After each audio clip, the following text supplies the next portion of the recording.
اور میں یہ جو انبیاء والا کام ہے یہ آپ کی امت کو بطور تحفہ دے کے جا رہا ہوں. اب جیسے میں انبیاء کی مدد کیا کرتا تھا ویسے ہی میں آپ کے ادنا سے ادنا امتی کی کروں گا جب وہ اس کام کو کرے گا. بڑے لوگ یہ کہتے ہیں کہ حضرت امیر خسرو اس کام کو کرتے تھے. حضرت امیر خسرو پہلی بات تو تاریخ میں کہیں بھی نہیں ملتا کہ انہوں نے اس کام کو کیا یا نہیں کیا, اور اگر کیا بھی تو اس وقت تک کیا جب تک حضرت نظام الدین اولیاء کی صحبت میں جا کے نہیں بیٹھے.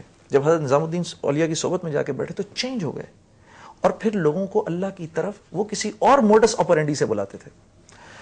یہ بدقسمتی سے بحیثیت امت, بحیثیت مسلمان, کیونکہ ہم اس کام کو اب کام نہیں سمجھتے تو اس وجہ سے اللہ کی نظر میں ہماری وہ ویلیو بھی نہیں ہے.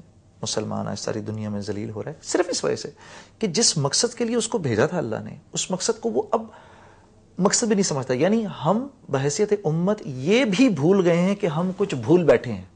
ہم تو یہ بھی بھول گئے کہ ہم کیوں بھیجے گئے. دنیا کے سارے کام آج ہم کو کام تو نظر آتے ہیں لیکن اصل مقصد نظر نہیں آتا. اچھا یہ بتائیے کہ آپ نے یہ کام شروع کیا, ٹھیک ہے, ایز اے سنگر آپ اتنے پاپولر تھے. یہ ایک کچھ لوگوں کا کہنا ایسا ہے کہ کون آپ یہ کریڈٹ کس کو دیں گے جو آپ کی زندگی میں تبدیلی لے کر آئے؟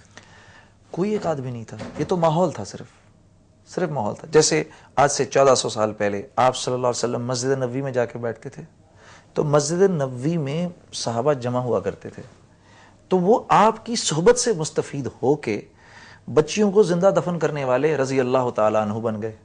بچیوں کو زندہ دفن کرنے والے آپ کی صحبت میں اس ماحول میں مسجد نبوی کے بیٹھ کے رضی اللہ تعالیٰ عنہ بن گئے.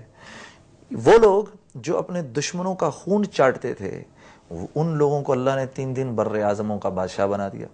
کسی نے حضرت عمر رضی اللہ تعالیٰ عنہ سے کہا کہ آپ کی وجہ سے اسلام چمک گیا, آپ کی وجہ سے اسلام چمک گیا.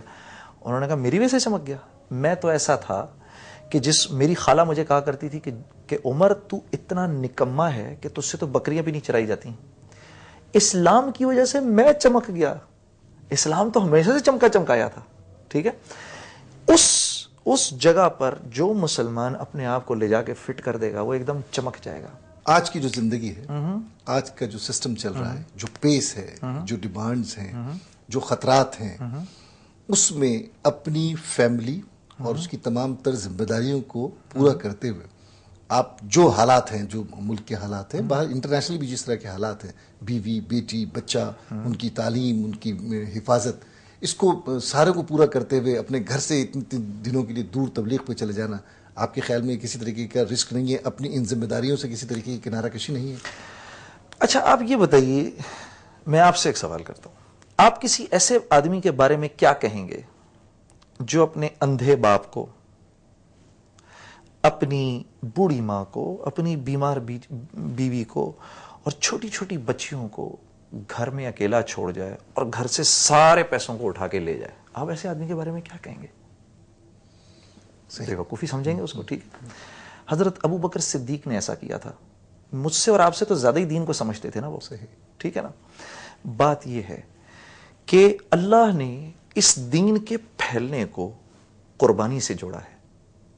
نہ انٹرنیٹ سے جوڑا ہے, نہ تقریروں سے جوڑا ہے, نہ بیانوں سے جوڑا ہے, قربانی سے جوڑا ہے.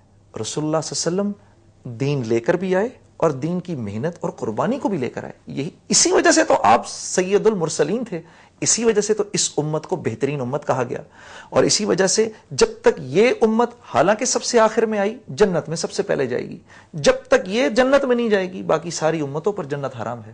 ٹھیک ہے, کیا وجہ تھی کہ یہ امت ایک بڑے اسپیشل کام کے لیے بھیجی گئی تھی, پڑھ کسی اور چکر میں گئی بدقسمتی سے. بات یہ ہے کہ بہت سبھی اپنے آپ کو سوالات کے معاملے میں بہت ترم خان سمجھتے تھے, لیکن یہ ہے کہ آج وہ عجیب و غریب کیفیت کا شکار ہیں. مجھے ضرورت پیش آ رہی ہے ایک سپ کی, اس کے بعد بات چلے گی. ناظرین ایک بریک لیتے ہیں. یوں ہے کہ بڑا مشکل امتحان ہے, اور جو امتحان ہے اس سے گزرنے کا اندازہ اسی وقت ہو سکتا ہے جب آپ اس کرسی پہ بیٹھے. تو آپ بھی لیں پلیز. مجھے نہیں اندازہ کہ آپ کس طرح سے وہ کر رہے ہیں, لیکن بہرحال ایک بریک کے بعد آپ سے ملاقات ہوتی ہے.